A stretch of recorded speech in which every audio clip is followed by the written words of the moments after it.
Hello everyone, आप सभी का स्वागत है द रेसिपी रिपोर्ट किचन में।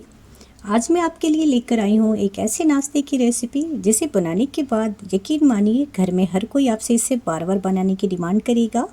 आज हम बनाएंगे पोहा और सूजी से नाश्ता जो कि बहुत ही मुलायम और स्पंजी बनके तैयार होगा। ये देखने में इडली जैसा है, लेकिन ये इडली जैसे प्रोसेस नहीं फॉलो करना पड़ेगा। इसे मिनटों में आप बना करके तैयार कर सकते हैं। इसमें ना तो बहुत ज़्यादा मेहनत लगेगी और नहीं बहुत सारी चीज़ें और नहीं प्रोसेसिंग में टाइम लगने वाला है, लेकिन इडली से भी मुलायम और इडली से भी टेस्टी बन के तैयार होगा। तो यहाँ पे इसके लिए मैंने पोहा लिया है। इसको मैंने अच्छे से 2 पानी धुल करके अलग रख दिया। पोहा को आप चाहें तो भिंगा के भी रख सकते हैं, लेकिन ये पोहा पतला वाला था, बहुत मोटा वाला नहीं है, तो इसको मैंने धुल लिया, धुल के पानी से अलग करके रख लिया है। सूजी भी यहाँ पे मैंने मोटी वाली ली थी, इसलिए इसे एक बार मिक्सी के जार में डाल के ग्राइंड कर लिया जिससे कि ये फाइन हो जाए। तो इस नाश्ते को बनाने में बहुत ज़्यादा टाइम नहीं लगने वाला है। ये मुँह में घुल जाने वाली रेसिपी है और इसको हम मिनटों में बना के तैयार कर सकते हैं। तो यहाँ पे मैंने सूजी को पीस के अलग रख दिया। अब आती है बारी पोहा की। तो पोहा को भी मैंने पानी से निकाल के अलग रखा था, इसको भी मैंने मिक्सी के जार में शिफ्ट किया और साथ में मैंने 2 चम्मच दही डाला है। ये दही ताज़ी दही है, जो घर की बनी हुई दही होती है वही मैंने लिया है। खट्टी दही नहीं इस्तेमाल करना है और इसमें मैंने थोड़ा सा पानी डाल के इसे पीस लेना है। तो यहाँ पे हम इसको बहुत फाइन पीस के तैयार करेंगे। पोहा बहुत अच्छे से जब स्मूथ पीस जाएगा तब हम इसे इस तरह से सूजी के साथ निकाल के अलग रख लेंगे। यहाँ पे आप ध्यान दे सकते हैं कि पोहा का एक परफेक्ट कंसिस्टेंसी के साथ पीस के तैयार हुआ है। तो अब हमें इसे सूजी के साथ घुलना है, इसलिए हम थोड़ा सा मिक्सी के जार में पानी डालेंगे और इसे निकाल करके पोहे वाले बर्तन में शिफ्ट करेंगे जिससे कि सूजी भी घुल जाए और इस तरह से हम इसे चलाते हुए अच्छे से घोल लेंगे। अब इसे हम एक ही डायरेक्शन में घोलेंगे और यहाँ पे ध्यान रखेंगे कि इसमें लम्स ना पड़े। तो यहाँ पे जब ये अच्छे से घुल जाता है तो हम इसे 10 मिनट के लिए रेस्ट पे छोड़ेंगे, वो 5 मिनट के लिए रेस्ट पे छोड़ेंगे जिससे सूजी हमारी अच्छे से फूलाए। तो चलिए, जब तक से सूजी फूल रही है तब तक से हम इसे अलग रख देंगे। और अब आती है बारी चटनी की। हाँ दोस्तों, इस नाश्ते का स्वाद को और बढ़ाने के लिए हम इसके साथ बनाएंगे टमाटर और मूंगफली की चटपटी सी चटनी। तो चलिए बिना देर किए हुए शुरू करते हैं आज की बहुत ही आसान और स्वादिष्ट रेसिपी को। तो यहाँ पे हमने इसे अच्छे से मिक्स कर लिया और मिक्स करने के बाद इसमें आप चाहें तो इसी स्टेप पे ही नमक डाल सकते हैं और थोड़ा सा स्वाद को बढ़ाने के लिए मैं डाल रही हूँ टेस्ट मेकर। टेस्ट मेकर यदि आपके पास है तो डाल दीजिएगा, नहीं है तो आप स्किप भी कर सकते हैं, लेकिन टेस्ट मेकर डालने से इसका स्वाद बढ़ जाता है, इसलिए मैंने इसको डाल दिया है। और नमक और इनो को भी हम डालेंगे, लेकिन इनो पाउडर लास्ट में जब एकदम ये फूल आएगा, बनाते समय हम इनो डालने वाले हैं, इसलिए मैंने यहाँ पे अभी नमक भी नहीं डाला है, ढक कर के अलग रख दिया है। अब बारी आती है चटनी बनाने की। तो चटनी के लिए मैंने लिया है 1 चम्मच, छोटे चम्मच से चने की दाल, साथ में 1 छोटा टमाटर, 1 छोटा प्याज और इसमें मैं डालूंगी 3 से 4 कलियां लहसुन की, आधा इंच अदरक के छिलके उतार के उससे छोटे छोटे टुकड़ों में कट कर लिया है और उसी के साथ मैं डालने वाली हूँ इसमें कड़ी पत्ता। तो दोस्तों, मैंने इसको एक बार फिर से चला लिया और इसकी परफेक्ट कंसिस्टेंसी आपको चेक करा दिया। तब तक से मैंने चटनी की प्रिपरेशन कर रखी है। अब मैंने यहाँ पे एक फ्राई पैन को गरम किया और इसमें डाला है ऑयल। ऑयल जो भी आप खाते हैं इसको डाल सकते हैं। जैसे ही तेल गरम हो जाएगा मैं इसमें डालूंगी चने की दाल और बारी बारी से लहसुन, अदरक की कलियाँ, हरी मिर्च और प्याज, टमाटर, कड़ी पत्ता और लास्ट में मैं डालूंगी मूँगफली के दाने और सबको मैं 1 से 2 मिनट तक मीडियम टू लो फ्लेम पे अच्छे से कुक कर लेंगे। तो यहाँ पे आप देख सकते हैं इसको कुक होने में बहुत ज़्यादा टाइम नहीं लगता है, विद इन अ मिनट ये बहुत ही अच्छे से कुक हो जाता है। तो इसको हम इस तरह से चलाते रहेंगे ताकि ये एक साथ कुक हो जाए, एकदम से नरम हो जाए, जिससे प्याज की लेयर खुलने लग जाएगा, टमाटर भी अच्छे से कुक हो जाएगा। तो इस स्टेप पे आप यहाँ पे डालेंगे नमक और नमक डालने के बाद इसे ठंडा होने के लिए हम रख देंगे। जब ये ठंडा हो जाएगा तब हम इसे पीस करके तैयार करेंगे। तो यहाँ पे मैंने पके हुए टमाटर का इस्तेमाल किया है, आप यहाँ देख सकते हैं। और पके हुए टमाटर बहुत ही जल्दी कुक भी होता है, इसमें बहुत ज़्यादा टाइम नहीं लगता है। बीच बीच में हम इस तरह से इसे चलाते रहेंगे। तो दोस्तों, ये रेसिपी बनाना बहुत ईजी है। आप इस रेसिपी को कब ट्राई कर रहे हैं कमेंट में ज़रूर बताइएगा और आज की रेसिपी आपको कैसी लगी ये भी कमेंट ज़रूर कीजिएगा। चटनी की रेसिपी मैंने पहले भी शेयर किया हुआ है। आप देख सकते हैं यहाँ पे प्याज के लेयर खुलने लग गए हैं, हरी मिर्च का कलर चेंज हो गया है और टमाटर भी कुछ ही मिनट में पक करके तैयार हो जाएगा। तो जैसा कि मैंने बताया कि मैं इसमें मूंगफली और करी पत्ता डाल करके कुछ सेकंड के लिए चला लेंगे, क्योंकि मूंगफली भी यहाँ पे मैंने रोस्टेड ही लिया है, तो इसको भी कुक होने में बहुत ज़्यादा टाइम नहीं लगेगा। लेकिन थोड़ा सा सभी चीज़ों के साथ इसको भी एक बार हम ऑयल में डाल करके चला लेते हैं तो ताज़ा हो जाता है, इसलिए इसको भी एक बार इस तरह से इन सब के साथ हम मिक्स कर लेंगे। और साथ ही साथ कड़ी पत्ता का भी फ्लेवर बहुत ही अच्छा आता है। और जैसे ही ये चटनी पीस करके तैयार होगी, एक अलग ही लेवल की खुशबू आएगी। कड़ी पत्ता का हेल्दी गुण, टमाटर, प्याज, मूंगफली, ये हेल्दी सी चटनी हमारी बनके तैयार हो रही है एक हेल्दी से नाश्ते के लिए। तो यहाँ पे आप इस तरह से इसको चलाते रहिएगा। किसी भी चीज़ को हमें ओवर कुक नहीं करना है। इस रेसिपी को हम मीडियम टू लो फ्लेम पे ही कुक करेंगे। और आप देख सकते हैं ये बराबर सा कुक होना स्टार्ट हो चुका है। तो यहाँ पे हमें बहुत टाइम नहीं देना है। गैस के फ्लेम को हम बंद करेंगे और इसे ठंडा होने के लिए रख देंगे, अदरवाइज जो चने की दाल है वो बहुत ज़्यादा जलने लग जाएगा। तो यहाँ पे हमें इस चीज़ का ध्यान रखना है। आपके पास टाइम की कमी हो तो यहाँ पे आप आइस क्यूब के साथ इसे तुरंत पीस करके तैयार कर सकते हैं। और यदि आपके पास टाइम है तो इसे ठंडा होने के लिए रख दीजिएगा। जब ये ठंडा हो जाएगा तब इसे हम मिक्सी के जार में शिफ्ट करेंगे और पल्स मोड पे इसे चला करके एक फाइन प्यूरी की तरफ पीस के तैयार कर लेंगे। तो चटनी यहाँ पे पीस के तैयार हो चुकी है। बारी आती है तड़के की। तो यहाँ पे मैंने राई के दाने और मीठी नीम, जिसको कड़ी पत्ता बोलते हैं, उसका तड़का लगाते हुए एक अच्छी सी चटनी बना के तैयार कर लिया। तो आप चटनी की कंसिस्टेंसी को देख सकते हैं, ये गाढ़ी है तो थोड़ा सा मैंने पानी डाला मिक्सी के जार में और इसको भी इस तरह से निकाल करके चटनी के साथ मिक्स कर लिया। और यहाँ पे मैंने तड़का लगा दिया।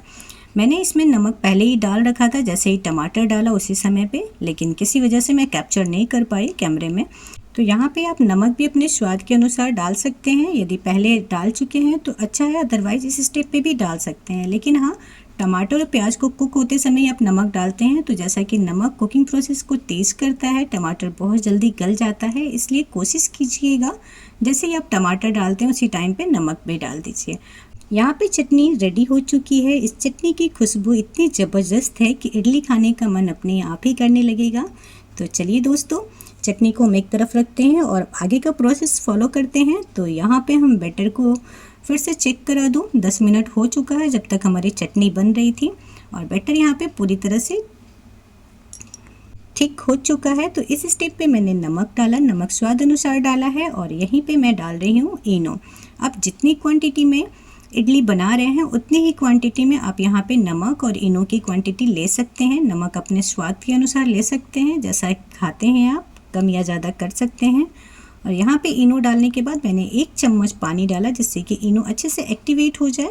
और जैसे ही मैंने पानी डाला आप देख सकते हैं इसका बबल उठना स्टार्ट हो चुका है। बस हम एक ही डायरेक्शन में स्पून की हेल्प से इस तरह से चला लेंगे जिससे कि इडली एकदम हल्की फुली फुली और स्पंजी बने। तो बैटर में इनो और फ्रूट सॉल्ट डालने के बाद इसे ज़्यादा देर तक रखना नहीं है। इनो डालकर बैटर को हल्के हाथों से मिलाएंगे। आप देखेंगे कि बैटर हल्के हल्के बबल्स दिखने लगे हैं, बबल्स बनने लगे हैं। जो बैटर की कंसिस्टेंसी है वो हल्की होकर ऊपर उठना स्टार्ट हो रही है। बस यही संकेत है कि हमारा बैटर बहुत ही अच्छे से तैयार हो चुका है। ऐसे ही बैटर हमें इडली के लिए चाहिए होता है। तो यहाँ पे इडली का बैटर बिल्कुल ही परफेक्ट है। अब हम यहाँ पे लेंगे इडली मेकर। इडली मेकर को हमने ऑयल से ग्रीस करके रख रखा है। यदि आपने नहीं किया है तो इसको कर लीजिएगा, ये ज़रूरी है, अदरवाइज़ आपकी इडली मेकर से चिपक जाएगी। और इडली मेकर नहीं है तो इस तरह की आप कटोरी का भी इस्तेमाल कर सकते हैं। तो मैंने यहाँ पे कटोरी को भी और इडली मेकर दोनों को ही ग्रीस कर लिया है ऑयल से। इससे इडली आसानी से सांचे से निकल जाएगी। अब तैयार बैटर को इडली के सांचे में डालेंगे। तो यहाँ पे मैंने करीब करीब 1.5 चम्मच करके इडली के सांचे में बैटर को डालना स्टार्ट कर दिया है। आप यहाँ पे देख सकते हैं। यहाँ पे हम ध्यान रखेंगे कि सांचे को पूरा ऊपर तक नहीं भरना है क्योंकि इडली पकते समय फूलेगी नहीं। इस चीज़ का हमें यहाँ पे ध्यान रखना है।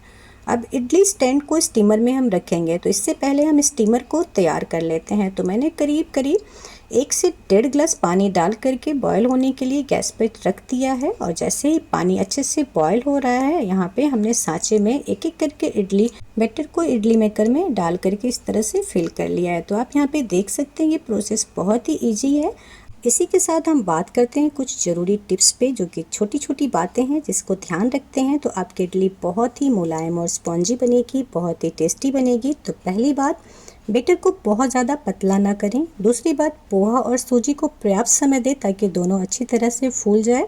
और तीसरी और सबसे ज़रूरी बात, इनो डालने के बाद बैटर को बहुत ज़्यादा ना चलाएं और तुरंत इडली स्टीम करने के लिए रख दें।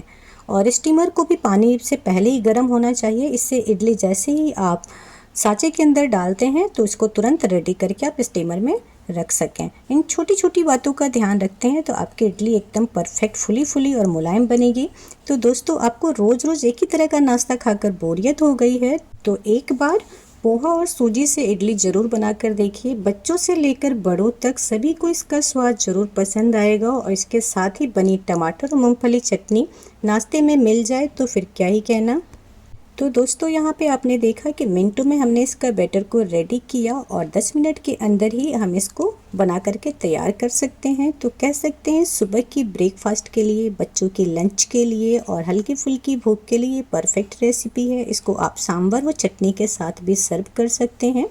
और हाँ दोस्तों, यहाँ पे मैंने टेस्ट मेकर का यूज़ किया। यदि आपके पास टेस्ट मेकर ना हो तो कोई बात नहीं, आप चाहें तो यहाँ पे थोड़ी सी हरी मिर्च 2 से 1 जैसे भी आपको खाना पसंद है उसके अकॉर्डिंग, और थोड़ा सा यहाँ पे भुना हुआ जीरा पाउडर, धनिया पाउडर भी डाल सकते हैं और लहसुन अदरक का पेस्ट भी डाल सकते हैं इसके स्वाद को बढ़ाने के लिए। ये टोटली आपके ऊपर है, आप इसके टेस्ट को कैसे बढ़ाना चाहते हैं। तो यहाँ पे हमारा स्टीमर रेडी हो चुका है। अब इसको हम इस तरह से स्टैंड को डाल करके 10 मिनट के लिए ढक करके छोड़ देंगे। आप यहाँ पे देख सकते हैं इडली मेकर में हमने 1.5 चम्मच ही इडली डाला था तो इसको कुक होने में बहुत ज़्यादा टाइम नहीं लगेगा, 10 मिनट सफिशियंट है।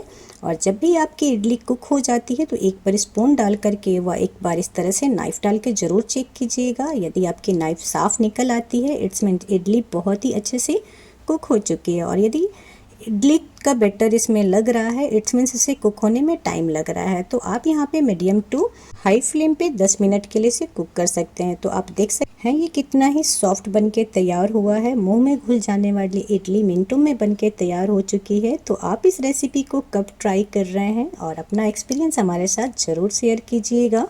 मुझे आपके प्यारे प्यारे कमेंट्स का इंतज़ार रहता है। और वीडियो में कुछ भी अच्छा लगे तो लाइक शेयर करना मत भूलिएगा। चैनल पे नए हैं तो सब्सक्राइब कीजिएगा, बेल आइकन ऑन कीजिएगा जिससे आने वाली वीडियो का नोटिफिकेशन मिल सके। तो दोस्तों, यहाँ पे आप देख सकते हैं मैंने जो ऑयल से ग्रीस करके रखा था, तो जैसे ही ये इडली ठंडी हो जाएगी तो मैं इसे हाथों से इस तरह से निकाल लूँगी। आप देख सकते हैं कितना इजीली निकल जा रहा है और ये एक भी इडली हमारी टूटी नहीं है, इसलिए ऑयल से ग्रीस करना बहुत ज़रूरी होता है। और यहाँ पे मैं इसे चटनी के साथ सर्व कर रही हूँ, आप चाहें तो इसे सांभर के साथ भी सर्व कर सकते हैं।